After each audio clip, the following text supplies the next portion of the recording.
Disappointment Island. Just the name of this place sounds bleak. This island is found in the sub-Antarctic, far below the main islands of New Zealand. But in 1907, this desolate rock held a secret. In November of that year, a government steamer carrying scientists set out from Bluff, which is the southern part of New Zealand, and headed towards the remote Auckland Islands. They expected seals, birds, and a pretty simple scientific mission. What they didn't expect were survivors, 15 of them, who were surviving on bird meat and stems of plants for 7 brutal months. I'm about to tell you the unbelievable true story of the wreck of the Dundonald, and how a handful of sailors defied the odds to escape the graveyard that was Disappointment Island. Now, these Auckland Islands are and have been uninhabited for a long time, and they're pretty barren. There is evidence that brave Polynesian voyagers did live up here on Enderby Island for a short stay in the 13th century. It wasn't until 1806 when the Auckland Islands were put back on people's radars when it was rediscovered by the whaler Ocean. In the next year, 1807, Abraham Bristow named this island right here Disappointment Island. The popular story is he named it Disappointment Island after he was surveying the island for fur seals, but didn't end up having any success. In the 1800s, multiple ships shipwrecked down here in the Auckland Islands, and these islands were known as a death trap for many, many years. There's very little to eat, and really no one routinely came by here because it wasn't really a destination or even an island that was on the way to anything useful. In fact, just 50 years earlier to our story, the American ship General Grant sunk here at the Auckland Islands carrying large quantities of gold. And some of the crew of the Grant stayed on this island for over 18 months until a passing vessel happened to save them. By the early 1900s, these Auckland Islands had so many shipwrecks that the New Zealand government had to come here and step in. And what they did was they put a bunch of depots around the island that contained small boats, lots of food, supplies, and allowed anyone who happened to be shipwrecked down here to live fairly comfortably for a while and then be seen over here in Port Ross, where the New Zealand government would send down ships routinely to restock these depots and to just check for survivors. There are also scientific missions that came down here occasionally, as this was one of the only islands between the main body of New Zealand and Antarctica. Anyways, going to February of 1907, the 4-masted bark called the Dundonald left Sydney, Australia, carrying tons of wheat. They wanted to travel all the way to England, and they wanted to take the common route at the time, which was to go under the Cape of South Africa and go all the way up here to England. But they immediately ran into a lot of problems, and their compasses were not working very well, and they quickly got blown off course all the way over here. About 3 weeks later, on March 7th, 1907, they struck a rocky island in the middle of the ocean. This island was Disappointment Island. As soon as they struck the island, the ship went down really quickly. Many of the sailors climbed up the mast of the boat to avoid drowning in the ocean. Back then, a lot of sailors didn't actually know how to swim. So while the ship was going down near the shores, all they could do was climb up the mast and hope they could stay afloat. As a lot of the men were getting out of the ship, the captain just stayed in the ship and was quoted as saying, "I'm gonna have a smoke, even if it's my last." Unfortunately, the captain and 11 others did not make it out of the water alive, but 16 of them did make it out, and they made it onto a rocky cliff. Now, Disappointment Island does not have a nice little beach that you can just rest on. These cliffs are 200 feet high, and just because they're on the cliff doesn't mean they're out of harm. They had to actually get up there. No one wanted to make it up the cliff, but one of the sailors finally climbed all the way up and carried a rope with him, and the other 15 followed his lead up the rope and climbed up to safety. Alright, the 16 sailors were on the island, and at least they had those depots that the New Zealand government stashed on all these islands just a few years back, right? Well, not exactly. There wasn't a stock depot on Disappointment Island at the time, so they had just nothing but the clothes on their back and what they could pull out of the ship while it was sinking.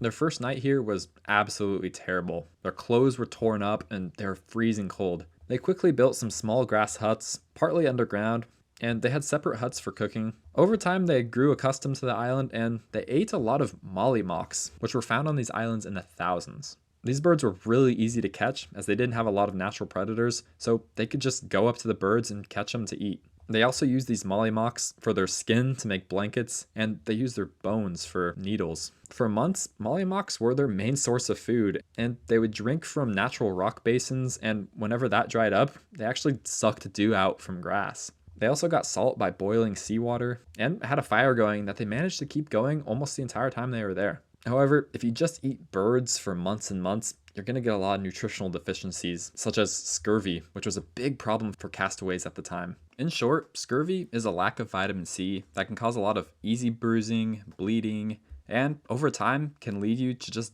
decay.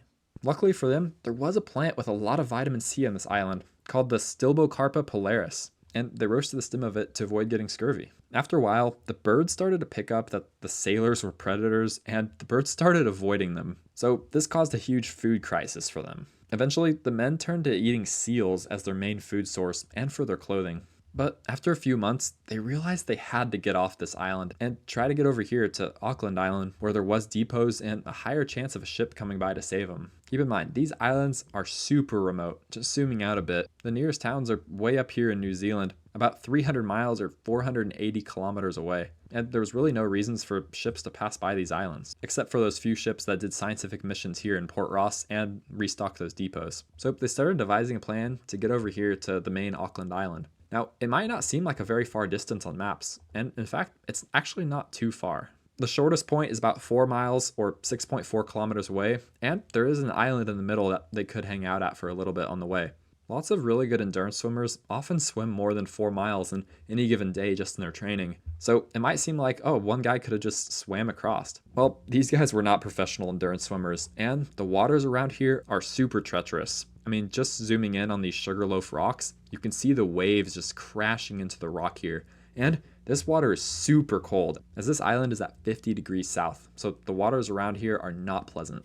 They started building these makeshift skiffs with branches of trees, specifically the Veronica scrub, and some of the canvas they had, so 2 of them could sail over here to Auckland Island. And after almost 7 months of being here, 2 of the men crossed the waters in their skiff and made it actually over here.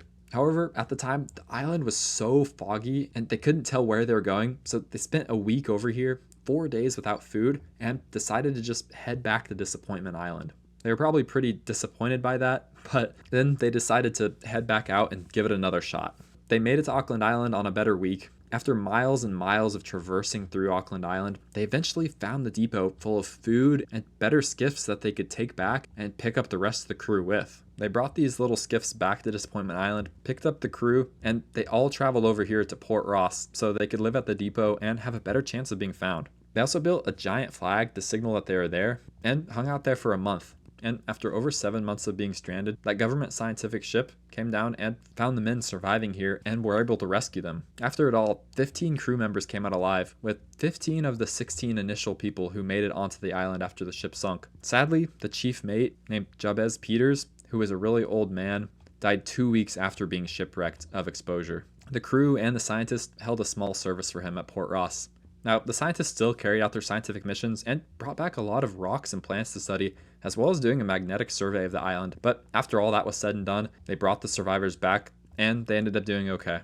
There are lots of other wild stories of people being shipwrecked here down the Auckland Islands, but I thought that was one of the more interesting ones, and it happened to have a place with a very interesting name too. So if you enjoyed watching that video, you might enjoy watching some of my other videos. Thanks for watching.